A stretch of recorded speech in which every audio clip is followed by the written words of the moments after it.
Esprit Saint, viens sans nos cœurs, doux Esprit Saint, enflamme-les.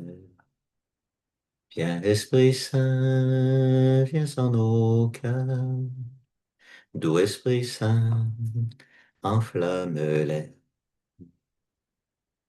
Bonjour. Alors, nous poursuivons notre réflexion sur la vie des patriarches dans la Bible, plus spécifiquement dans le livre de la Genèse, et la vie des patriarches en lien avec notre propre vie. Hein, nous avons donc vu, bien sûr, la vie de Abraham, notre père dans la foi.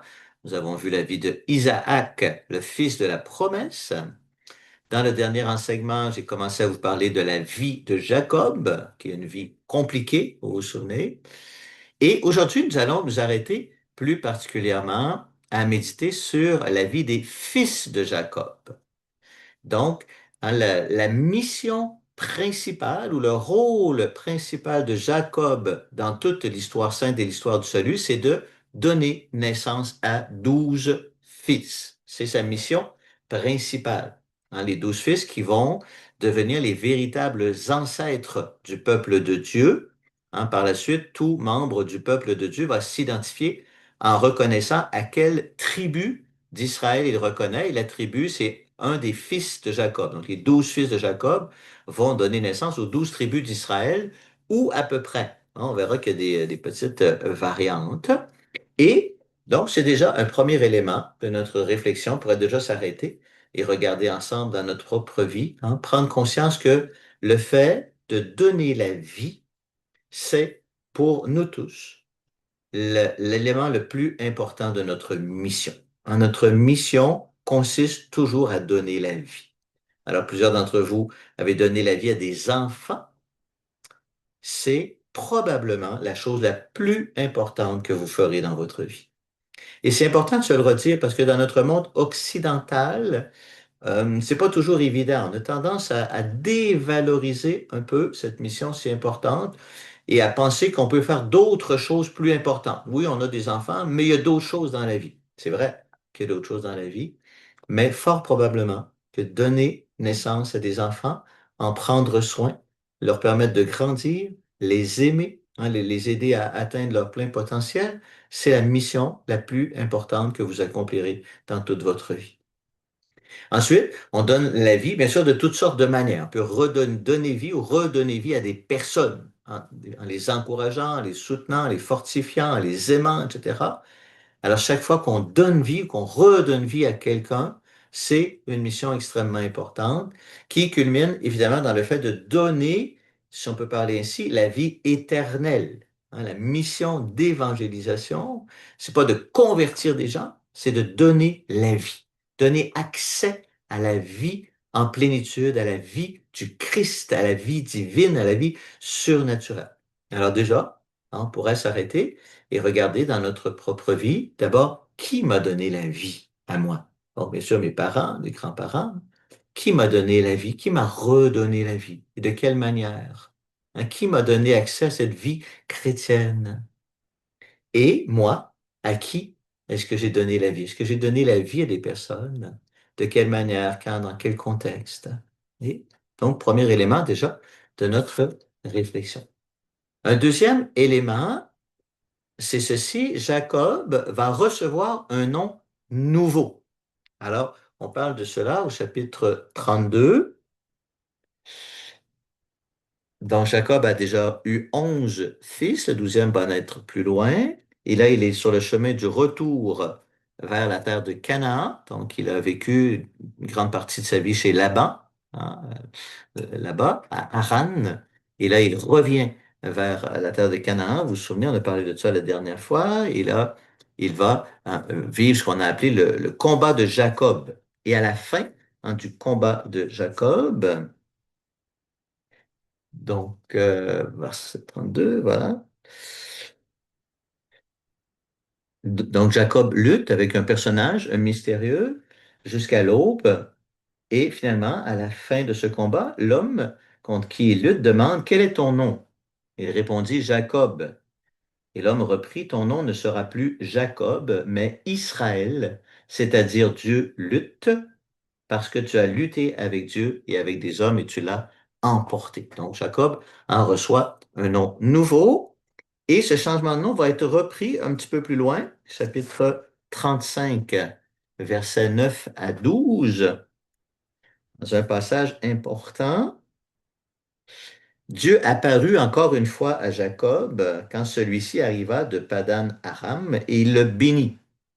Dieu lui dit, ton nom est Jacob, mais on ne t'appellera plus du nom de Jacob, ton nom sera Israël. Et il l'appela du nom de Israël. Dieu lui dit encore, je suis le Dieu Tout-Puissant, sois fécond, multiplie-toi, une nation et même une assemblée de nations sera issue de toi, des rois sortiront de toi, la terre que j'ai donnée à Abraham et à Isaac, je te la donne et je la donnerai à ta descendance après toi. Donc, évidemment, ici, donc Dieu donne ce nom nouveau à Jacob, qui va t'appeler Israël, et il rappelle une fois de plus la promesse, l'unique promesse, celle qui a été faite à Abraham, qui a été redite à Isaac et qui est redite encore à Jacob, cette promesse qui va accompagner en toute l'histoire sainte. Alors, pour nous, c'est un peu moins fréquent de recevoir un nom nouveau. Des fois, on fait ça dans certains groupes. On fait ça chez les scouts. On va donner aux scouts un nom totem, par exemple, qui représente quelque chose de leur personnalité. On fait ça dans les communautés religieuses. On le faisait autrefois, encore aujourd'hui, dans certaines communautés. Quand elles se consacrent, elles reçoivent un nom nouveau. Je m'appelais Nicolas, mais je vais m'appeler frère René Joseph. Bon, un nom nouveau. Mais au-delà de ça, de cela, le Seigneur veut nous donner un nom nouveau. Peut-être vous avez déjà senti cela. Pas juste pour changer de nom, mais un nom qui exprime notre vocation, notre mission. Et si on avait à te donner un nom nouveau, si le Seigneur devait te donner un nom nouveau, quel nom il te donnerait? Quel nom aimerais-tu recevoir? Bon, une question qui peut être un peu large, on n'est pas obligé d'y répondre maintenant, mais on peut l'apporter et être attentif. Parfois, le Seigneur nous le révèle à notre cœur. Quel est ton nom qui exprime la mission que tu es invité à accomplir dans l'histoire du salut?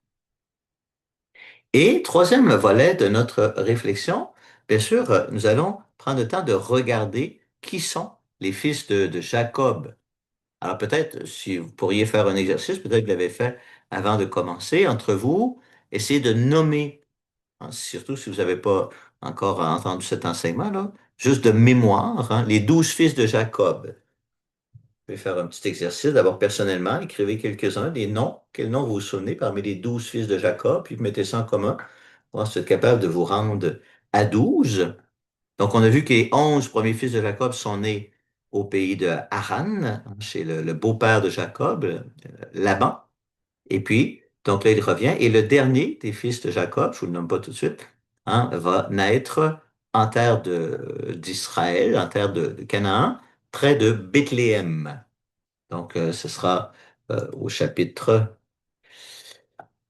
35, versets 17 à 19. Alors que les 11 premiers, on raconte leur naissance, c'est une épopée incroyable, on en a parlé un petit peu la dernière fois, là, à partir de Genèse 29, 31 jusqu'au chapitre 30, verset 24.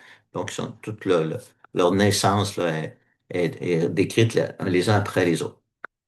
Alors, voilà, on les regarde maintenant. J'essaie de vous partager à l'écran. Pour ceux qui suivent à l'écran, vous allez les voir. Sinon, ben, je vais les nommer quand même.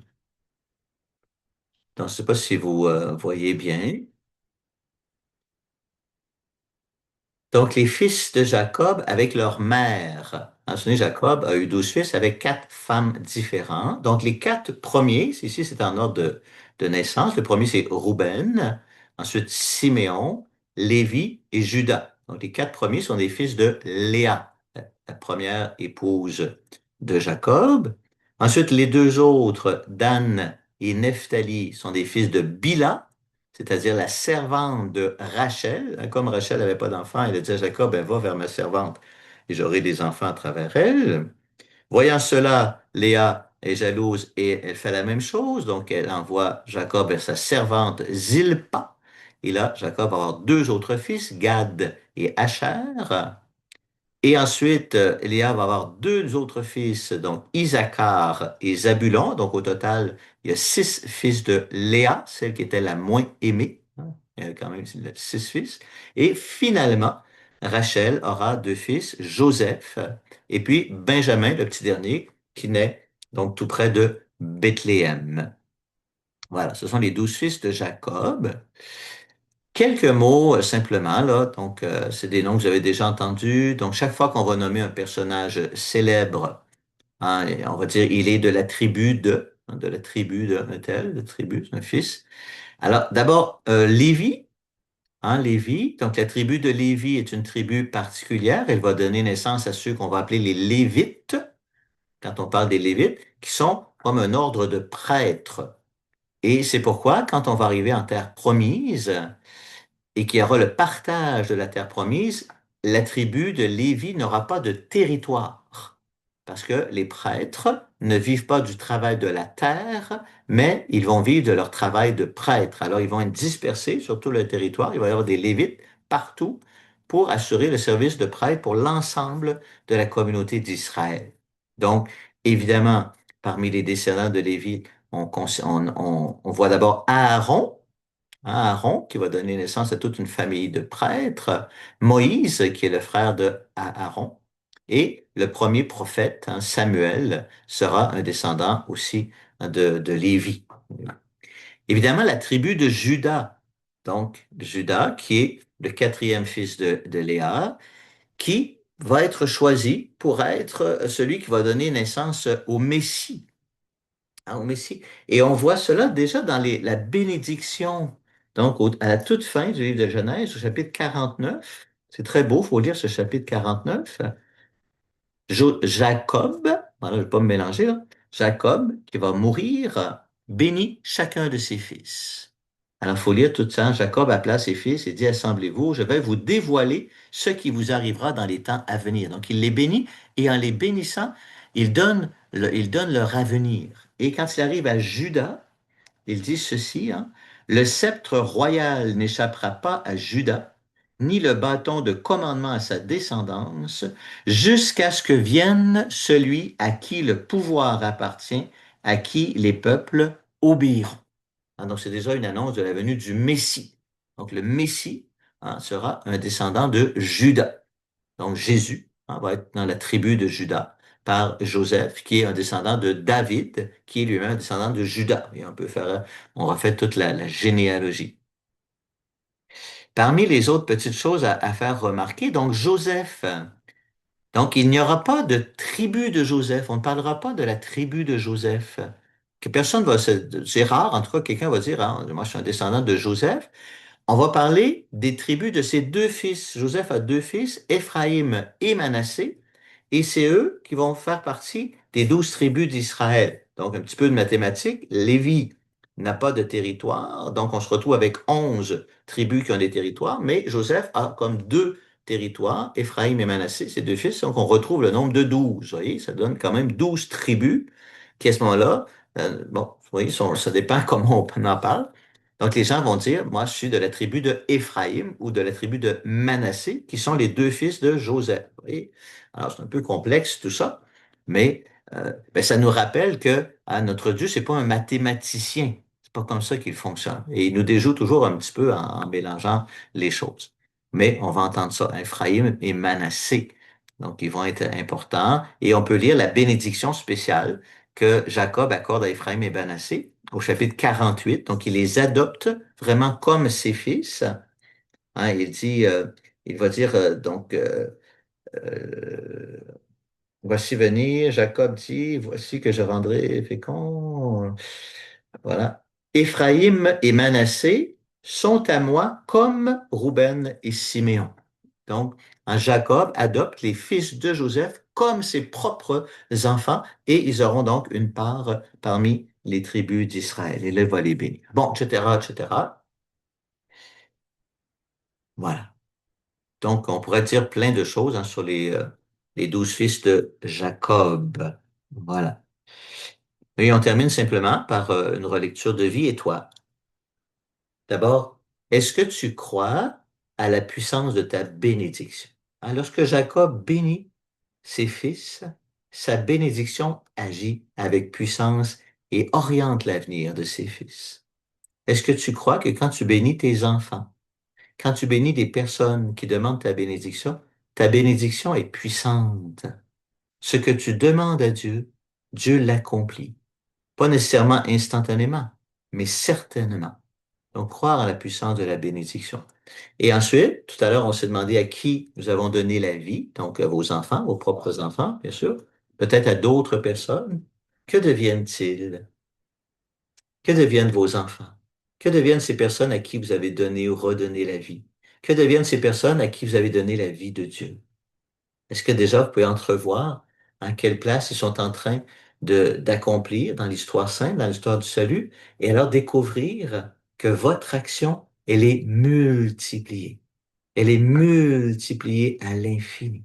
Quand je donne la vie à des enfants, qui vont la donner à des enfants, et voilà que à mon humble mission que j'accomplis, à travers cette descendance, ben, elle atteint l'immensité du monde, peut-être le monde entier. On ne peut pas savoir jusqu'où elle va aller. Mais prends le temps de contempler déjà un petit peu, hein, si tu entrevois déjà quelques éléments de qu'est-ce que tes fils et tes petits-fils et tes enfants, tes petits-enfants, ceux à qui tu as donné la vie physiquement ou bien moralement ou spirituellement, qu'est-ce qu'ils sont en train de devenir.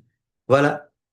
Alors je vous laisse là-dessus et moi je vous bénis. Hein, Seigneur, répands ta bénédiction sur tous ceux qui écoutent cet enseignement.